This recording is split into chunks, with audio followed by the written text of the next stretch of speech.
Sometimes awakening doesn't arrive as a light and ease. It shows up as fatigue, confusion, emotional waves that crash through the body like storm tides. And, and listeners, this question comes to my mind like, what if those moments weren't breakdowns, but they are initiations? Now, in an age where we talk about ascension, expansion, and cosmic upgrades, it's easy to forget the most profound portal to awakening. It isn't up there in the stars, listeners. It's right here under our skin. Today, on this episode of the Cosmic Confluence podcast with your host Sana, we explore how the body itself becomes a sacred map for sovereignty. My guest, Loren Cellentani, embodiment mentor, sacred visibility guide, and also host of the Sovereign Self show, knows this journey intimately.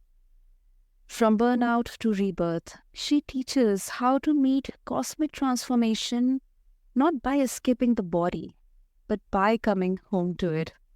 So, let's all talk about what it really means to lead from the body, listeners, and how to stay grounded when the universe decides to shake everything awake.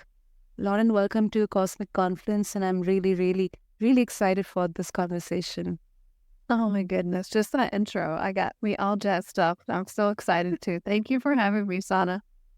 Thank you. Thank you so much, Loren. And I absolutely love the idea because it kind of goes against what, traditionally we have seen. Like until now, we have been under this impression that only the spiritual enlightenment can only be achieved by a few handful of, people out there, gurus or sometimes, God men or someone who is very spiritually already gifted.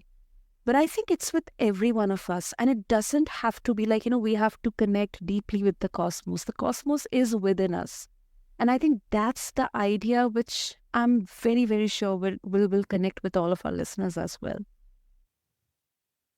Oh my goodness, I know. And I think, so many of us now are into the spirituality, into ascension process. Maybe because lifetimes before we've studied that. But this lifetime, I see that through line where we have these cosmic gifts, whatever they are, these energetic gifts, these spiritual gifts that are awakening, the intuition. But outside of those gifts, I see these light workers, and myself included, physically, energetically, relationships, all these other things in our lives come back to our body, feel like they're out of control. So our bodies are really here guiding us to that enlightenment. But I think from my understanding right now, this is the first time in history where we're using our bodies for ascension. We aren't leaving the bodies to ascend. And I think that's what we all really are tuning into right now and seeing the world kind of shifting this chaoticness in order to shift into embodiment as a whole of humanity. Yeah, that absolutely makes sense, Loren. Okay, now when you speak about cosmic upgrades, now it can sound abstract to many of us. In fact, to me as well. I would love to know from you, Loren, how do you personally define what these upgrades are or what they feel like emotionally, relationally, or physically?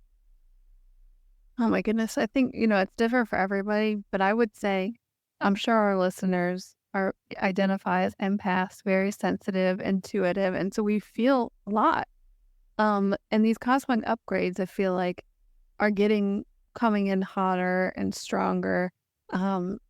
People talk about astrology, but also the solar flares, which are where the sun literally shoots energy at us, awakening ourselves and our body. And sometimes I think the best way to describe this, because you're right, cosmic downloads, ascension, all these words, how can we make it practical? How can we break this down so we can understand this so simply? Well, when we walk into a dark room or a cave and we turn on a flashlight, where does that darkness go? It has to, whatever was in the dark has to come to the light. So, same with these downloads, upgrades, whatever you want to call them, especially as sensitive souls, all of the unresolved stuff, the triggers, the emotions, physical symptoms like fatigue, even skin issues like acne or rashes, aches and pains, headaches, digestive issues, womb issues. That's been part of my journey, is the feminine energy awakening. Because what's happening, it's not happening to you. You're not a victim to these things, whether it is something physical, emotional, or relational. It's showing you places that need to come to the light. So when a high vibration comes into our field or our bodies, everything that's not in alignment, everything that's lower vibration, meaning the dark, has to come up. And when it comes up to be seen, it can manifest. And these things, and I think the biggest thing I really see are, fatigue or tiredness, the aches and pains. I see a lot of people just feeling like, wow, I don't, what's going on? And usually it's these cosmic upgrades coming in and really clearing us out at an energetic level, but a cellular level. So the biggest thing there is just to be patient with yourself, to allow to drink a lot of water, to get into nature and ground, not to really push through, because your body is going to move energy in the way of least resistance. And a lot of the times it is physical. And you don't, you can support your body in very simple, easy ways, but it's doing the work for you, essentially. So I think hopefully that paints a picture for people who are wondering, what's going on? Why do I feel just kind of, I don't know, not like myself at the moment? No, I think it definitely makes sense, because a lot of people, we are chasing transcendence while our bodies are begging for rest. Because there's this, I shouldn't say misconception, but it's a notion that you always have to keep on moving and moving and moving. And it's like we're trying to ascend when what's really needed is to ground deeper into our humanness, like that pause or stillness. I was having this conversation around stillness a few days back, and I think people have this, very wrong idea that, if you are in stillness, that means you are just stopping everything. Everything is going to get out of your control. But that's not the case at all. Mm-hmm. Yes, I love that. And what it just made me think of is, I think it's a quote from a book, which I love. It's a manifestation book called Dollars Flow Easily to Me by Richard Dotz. He describes this beautiful picture of a field of flowers, your favorite flower you can imagine. The flowers blossoming as far as you can see, and you're in the middle of this. It smells beautiful. The weather is great. The sun is shining. We are always in the middle of that field. We just have to open our eyes and realize we're already there. This stream of well-being, this wholeness, because I think this is also maybe in addition to what you were saying about slowing down and allowing. We don't need to ascend. We don't need to keep healing. That in and of itself is a trap, is a loop, it's a pattern to keep us small and not living our full potential. But when we slow down, when we're present, and we realize we're always already in the middle of that field, we are whole right now. Doesn't mean life's perfect. Doesn't mean, everything's going the way you think it should. Yeah. But it shifts your energy to allow the cooperative components, the cosmic influence, if you will, to behind the scenes work everything out perfectly. It's a perspective shift. And for me, that really is why sovereignty is such a big theme in my life, in my podcast, and the work that I do, is because it's not about doing more. Yes, we show up, we're recording this beautiful podcast, but it's the energy in which we live, in which we are embodying, that is the difference. Yeah, that's beautiful. That's beautiful, Loren. And you describe the body as a sacred portal. I love that. It's a powerful metaphor, actually. But then it can also sound inaccessible for someone, who's just trying to survive their triggers, could be emotional or physical triggers. Um, how does one begin to relate to the body as, something holy when it has been kind of the center or site of so much pain? What a beautiful question. And I think that pain and that those triggers are actually what are leading you towards your wholeness, towards your divinity. And that was so much of my story. And the phrase came to me before I started my podcast many years ago. Your body is not in the way, it's leading the way. So all those physical triggers, mental, emotional, anything, that thing, we all have at least one of those things in our lives and our bodies, are actually showing you that there is a gift. Because this is a perspective shift. Because humans, I've noticed, we don't tend to change or do things differently unless there's some sort of a contrast or pain or negativity. We want the change. So if we were just in this complete connection with the divine all the time, I wouldn't want to change. I want to keep, I would want to keep right there. So this contrast, whether it's physical or emotional, is always there to help us expand, to grow, to learn, to do things different. And I understand, and I have so much compassion for people with the physical symptoms that are just so persistent and so loud, or even emotional, like anxiety. At a point, I had multiple panic attacks a day. I understand how all-consuming something like that can be. And it's not about changing overnight. What it's always, always, always about in the moment is feeling where. So all of the triggers, all of the emotions, the physical sensations, those are guiding you back to the present moment, to your divinity. As we were talking about a few moments ago, the slowing down, the being present, remembering that we already are whole. Yes, that's a great state to be in, but all of these things in our lives, in our bodies, are actually guiding us, reminding us that we are already whole.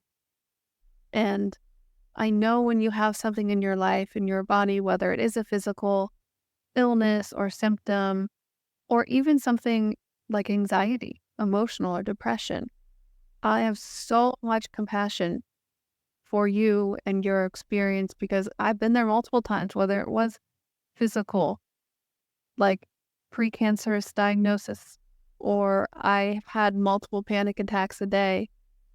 Wow. Over months and months. So I understand how something like that can be so all-consuming. But sometimes, and I say this with all my heart and love, that's what it takes to get you to look at yourself differently, to look at your life, how you are thinking, feeling, relating, to change your perspective, to remember that you already are whole. And at the beginning, when you're in the middle of it, you might not see that. You feel like everything is happening to you. But the small things, the big things, everything is actually happening for you to do things different, to maybe try a meditation practice consistently. Maybe you've dipped your toes in and out, but this is the time where you're like, okay, this is where the rubber hits the road. This is calling me to be a greater version of myself. How would greatness, how would wholeness show up right now? That's a beautiful way to start, especially when things do feel overwhelming, when you're trying so hard to fix or heal or solve a problem. We can't see the solution clearly. So it takes us to raise our vibrations, to feel where we're at, to be honest where we're at. And little by little, you can start to raise that vibration, and you see the breadcrumbs perfectly that led you to that realization, that new manifestation. But most importantly, feeling better, feeling more like you, and remembering that you are already whole. I really, really love that. And I think healing, it isn't like, removing or eradicating the discomfort in there, but it's like, befriending it. And then also, if we physically look at it, it's like befriending with your body, with your nervous system. And I think it definitely makes spirituality less about escaping the human experience and more about fully inhabiting it. Yes, and that's such a beautiful way to say that. And I think that could be our whole episode here summed up. With Then, Lauren, so let's say, if I would like to get started with this, yeah, I'm feeling unsafe in the body, and I want to learn it. I want to start learning to trust it again. Is there any somatic practice that you recommend that would help me bridge that gap? Oh my gosh. Yes, yes, yes. Thank you for asking this. And this is something so simple you guys can take away and do right after or during this episode. So I like to look at it in 3 parts of this system. And there's numerous ways to do each of these. First is to activate, really to shake up your energy, to get out of your head and into your body. And there's so much research because I know you guys love bridging that gap here between science and spirituality about entering the trance state, and that how cultures throughout antiquity, through tribal dancing and movements, would connect spiritually with their ancestors and with the divine. Well, you can do that right here. And it's not something difficult. You don't need a huge ritual or 3 hours every morning. I literally get up, turn on my favorite playlist in the morning, and I just spend at least a minute, maybe a song, just jumping. And this is a very simple somatic exercise that you can do. You see a lot of people also jumping on little trampolines or rebounding. You can do that too. But if you don't have one, you don't need to. Just simple shaking and jumping, however it looks in your body that day, is perfect. And what you're doing is getting out of your head. You're becoming more present, entering into that trance-like state. But also at a physical level, you're really waking up your fascia. You're getting your energy moving, and you just feel a lot better. So that's the first step, I would say, shaking, moving your body, jumping to activate. The second step is alchemization. Alchemization is turning something from one state into another state, typically some other metal into gold. And really, once you're in that trance state, for me, it's really just being present after shaking, moving my body. I continue to just move my body and move it from the state of whatever energy is present that day, whether it is anger or it might be sadness or anxiety. Allow your body to express itself however you are truly feeling, without the story, without the justification, meaning, well, if this person just was nicer to me, or if I just had more followers online, or if I had more money in my bank account, fill in the blank. You solely tune into how you feel and move as that energy. And you'll start to slow. It doesn't take much time. It may be a minute again. And you'll start to feel your energy shifting. And you'll start to realize, oh, I feel lighter. I feel more empowered. I feel whole.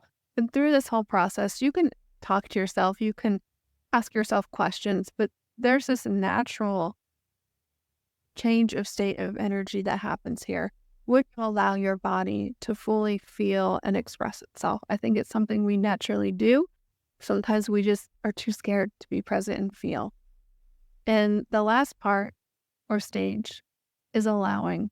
So whether it is through a meditation, I just like to turn on like a white noise, whether it's on YouTube, go search, for fan noise or running water, and just tune into that.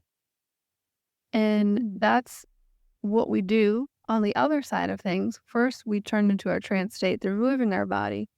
This, we're tuning into shifting our brainwave state to a similar trance-like state, but from receiving, listening, the downloads, connecting to that divinity that's always here.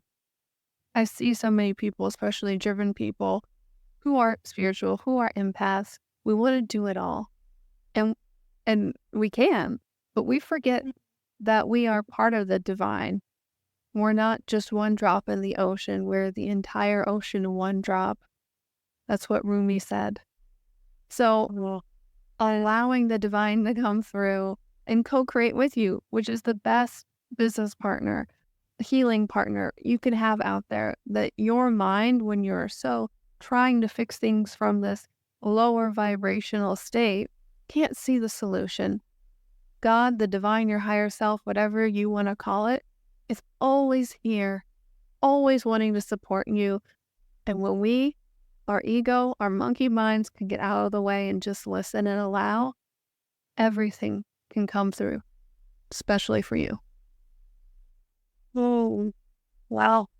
That is actually, I mean, all the 3 steps, they're so fascinating, Loren. I mean, the most beautiful part here is, it embodies all the forms of our self here.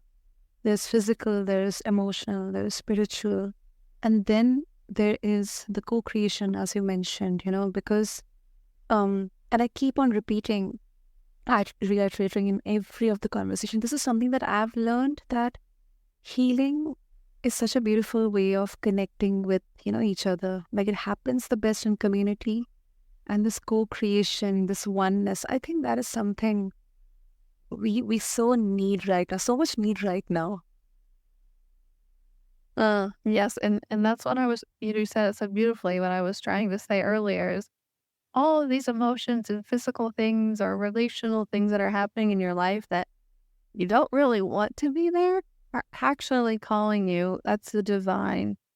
That's your higher self asking for a deeper connection, for this communion, this co-creation with spirit.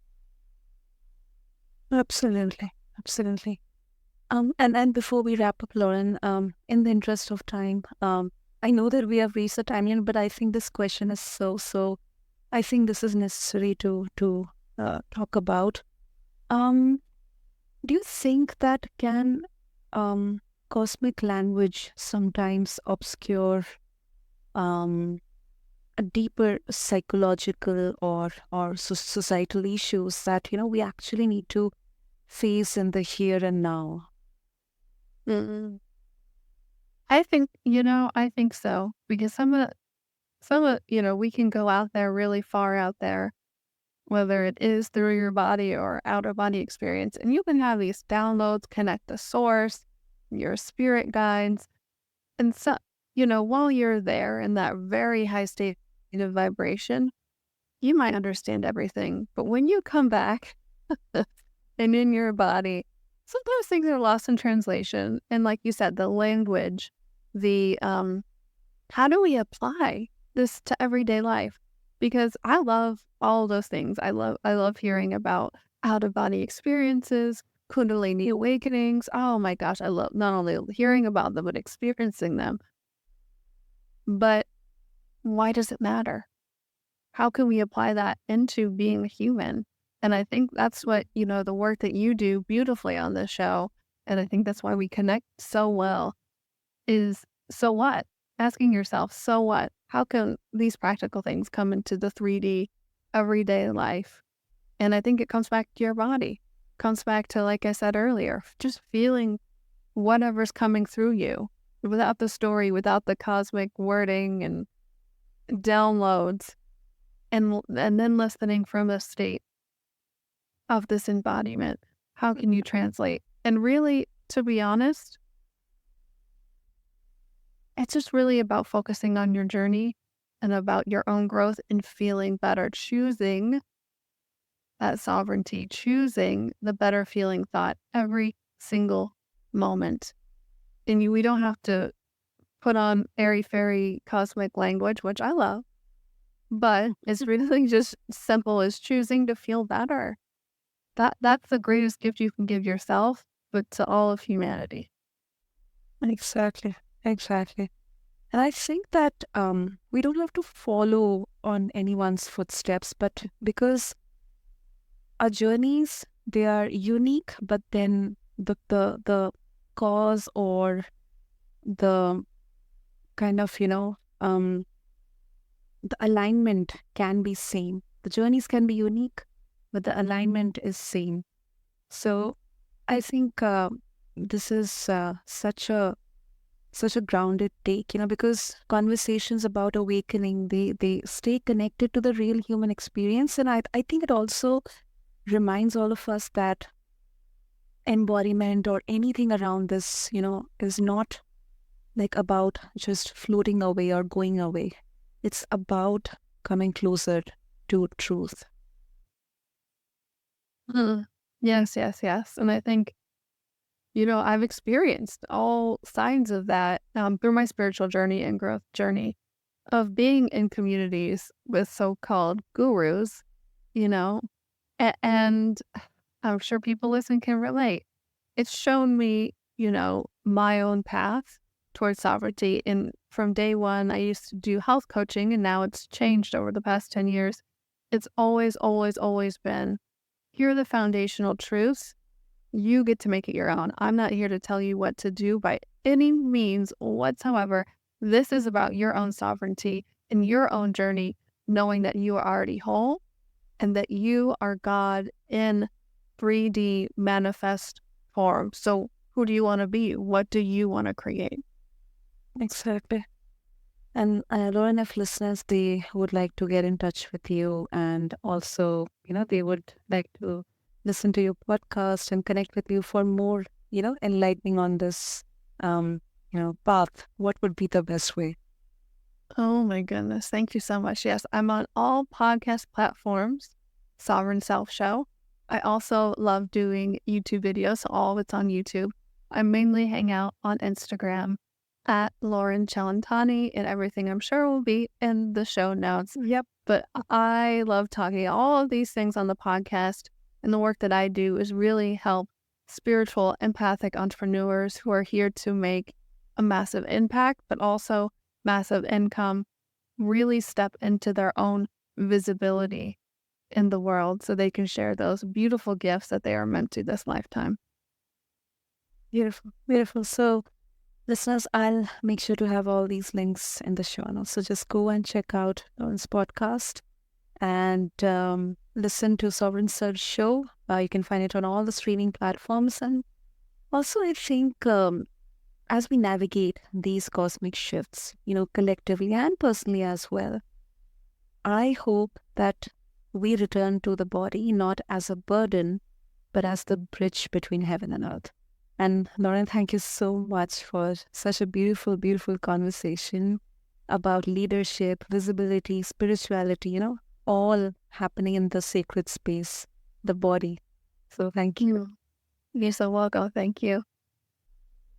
So listeners, thank you so much for tuning into Cosmic Confluence. Until next time, stay grounded in your glow and keep tuning into Cosmic Confluence. And this is your host, Sana, signing off. Thank you.